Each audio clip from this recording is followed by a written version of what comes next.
Hi there everyone, and I'm glad you're here. This is Cloud Chief, and today I wanted to take a few minutes and talk about farming Dynamis currency in Dynamis.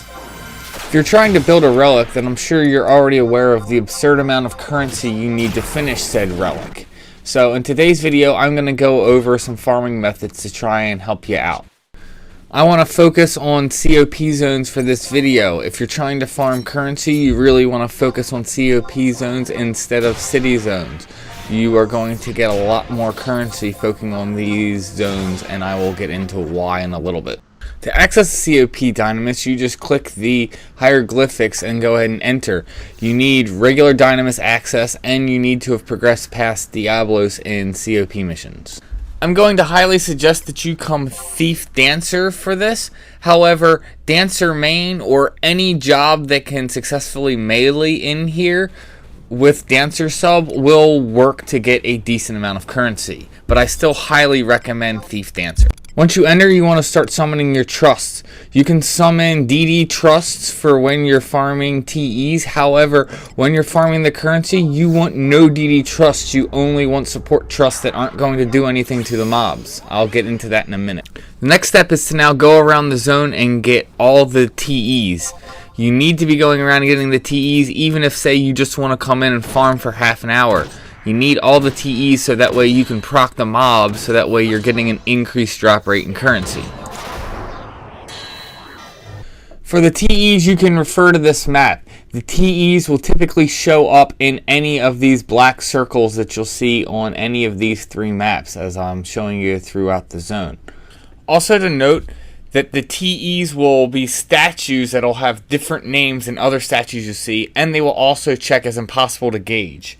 The names going by the type is Goblin Statue, Adamant King Image, Avatar Idol, and War Chief Tombstone.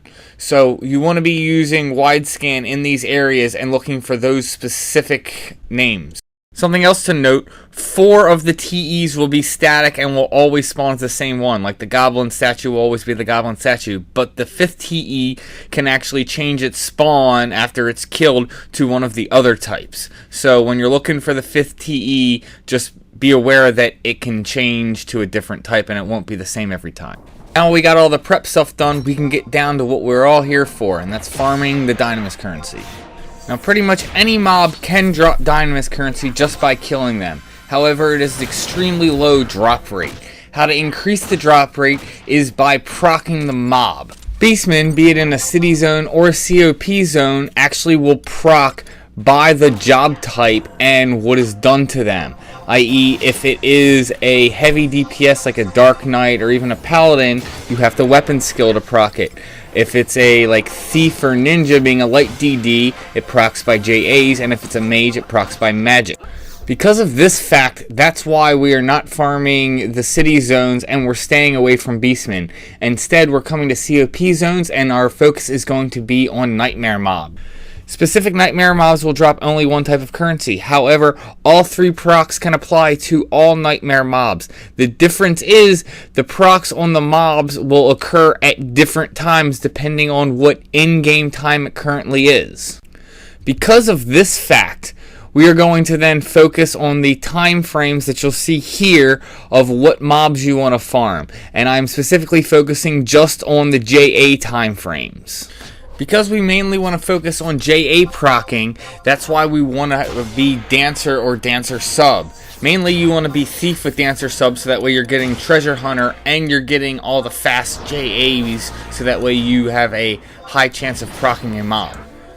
The best way that I've seen to use JAs is to use a step, then Violent Flourish, then step again, and if it still hasn't procced, then hit bully. At that point, just continue to spam steps until your Violent Flourish is up. I've seen other people farming in the zone using Animated Flourish instead of Violent Flourish. Animated Flourish has a 30-second timer, while Violent Flourish has a 20-second timer. Therefore, you're going to get more JAs if you go ahead and use Violent Flourish instead of Animated Flourish. Also, if you are having trouble procking a mob, don't turn around and just try and spam JAs on it until you proc it. It's not really worth your time. That's why I said at the beginning that you don't want any melee or DD trust out when you're doing this. Just continue to proc, and if one dies, then just go ahead and pull another mob.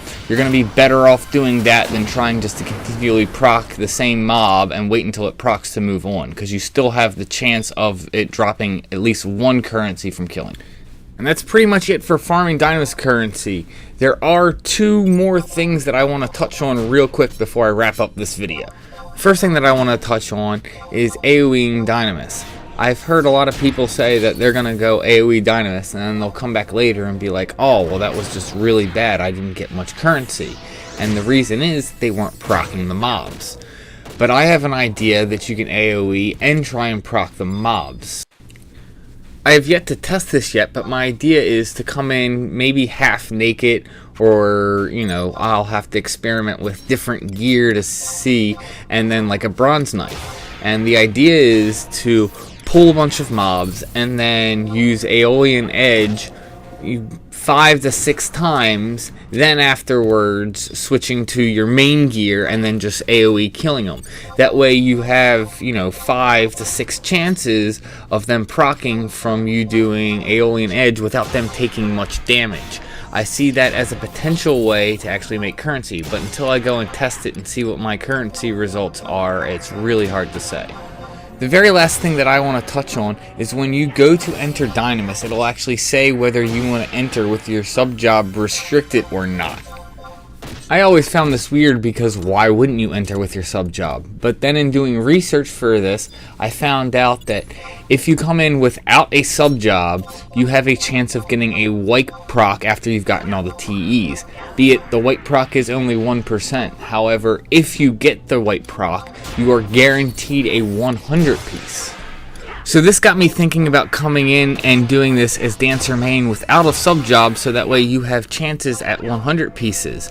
But the thing is, I really like Treasure Hunter, so I was thinking, how could I get Treasure Hunter on Dancer main? And I came up with the fact that you could get max Treasure Hunter out of gear on Dancer. How you would do this is you would get 2 daggers from Sinister Rain, each with having 1 Treasure Hunter on it. There is a belt that drops from Delve that all jobs can use at level 99 that has Treasure Hunter, so that would be 3 there, and then you would augment each Herculean piece to have Treasure Hunter on it. So that would give you 5 additional there, giving you a total of 8 from gear. Now, being Dancer main, there would be no way to push it up, but very rarely am I getting Treasure Hunter 9 or 10 pushed up when I'm farming Dynamis. So you would still have 8 on all the mobs, and you'd have a chance at 100 piece. So I could see that being extremely useful to do. However, getting all that Treasure Hunter gear is not easy to do and can even be expensive with the augment. And that about wraps up how you should be farming Dynamis currency with Dynamis. If I get any results with AoEing or coming in without a sub job, I will post any results that I have and maybe make another video about it. I will say this, when I've come into a CoP Dynamis and I'm going in hardcore and trying to get as much currency for the entire 2 hours of the run, I've gotten anywhere between 600 to 700 currency. However, on a typical run, I'm trying to be more laid back and casual and even go AFK, and on those type of runs, I'm generally going to average somewhere between 300 to 500 currency. So it is a good way to make currency, and you don't need to be going all crazy all the time. It's something that you can come in and do casually. I hope you enjoyed this video. I hope you got some value out of it. I hope you guys are working on those relics, because they're definitely nice to have, and may you have success in all you do.